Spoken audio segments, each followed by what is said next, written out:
Welcome to Study Loop. The first thing we're taking a look at here is the heat required to raise 150 moles per second of the gas from 0 to 600 degrees C. So the first thing that we can take a look at is the enthalpy change.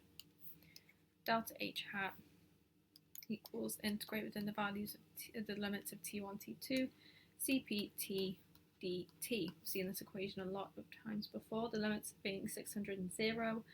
We get a delta H hat value of 23,107 joules per mole.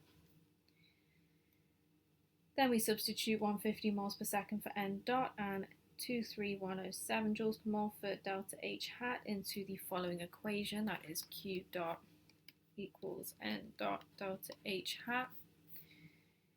We get a value of Q, that is 3466 kilowatts.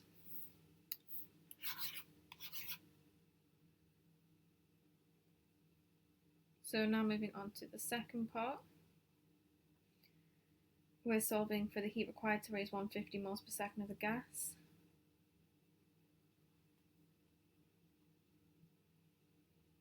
Where we're using the method of least squares to derive the linear expression in the temperature range that was the same as the previous example.